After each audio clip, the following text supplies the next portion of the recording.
নদিয়ার করিমপুরে ভর সন্ধ্যাবেলায় খুন হয়ে গেল সিপিএম কর্মী। মৃত ব্যক্তির নাম দুলাল বিশ্বাস। তিনি তেহট্টর উত্তর এরিয়া কমিটির গোপালপুর শাখার সদস্য ছিলেন। আগামীকাল গোয়াস দক্ষিণপাড়ে রাজ্য সম্পাদক মোহাম্মদ সেলিমের জনসভা। তারই আগে এই খুন নিয়ে এলাকায় ব্যাপক চাঞ্চল্য শুরু হয়ে গেছে।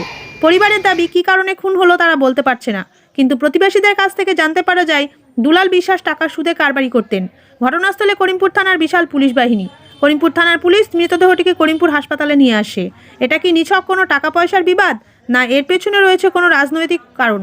করিমপুর থানার পুলিশ তদন্ত শুরু করেছে। নদিয়া থেকে আসমত মণ্ডল, অর্ধেন্দু মালাকার ও রাকেশ মণ্ডলের রিপোর্ট, সবার সাথে বাংলা নিউজ। আমরা জানতে পারি 8টার সময়, দেখছি লোকজন জড়ো হয়েছে, ওখানে পড়ে আছে এবং কারা মেরেছে জানেন, যে দুষ্কৃতীরা মেরেছে। কি কারণ? কারণ টাকা পাওনা, টাকা চাওয়ার জন্যই মেরেছে। কে পেত? দুলাল বিশ্বাস। 12 টাকা চাতে যাচ্ছিল। হ্যাঁ, সন্ধ্যেবেলায় ওকে ফোন করেই ডাকে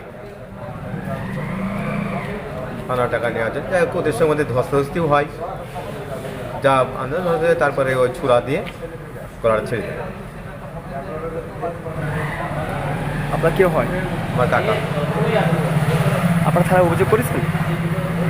থানায় অভিযোগ করেছেন? থানায় অভিযোগ করেছে। তারপর থানায় আপনার সংবাদ দেন? হ্যাঁ, বলুন। থানায় সংবাদ, থানা থেকে যাই, তারপরে ঘটনাটা শুনে লাশটা নিয়ে আসে। আপনারা কী চাইছেন? আমরা চাই সুষ্ঠু বিচার। কারা মেরেছে তাদের তদন্তকে তাদের বের করতে হবে, তাদের নাম। হ্যাঁ, সুবিচারটা চাই। আপনার নাম? আমার নাম বিপ্লব বিশ্বাস। আপনার কে হয়? আমার কাকা, ওনার বড়দার ছিলেন। ধন্যবাদ।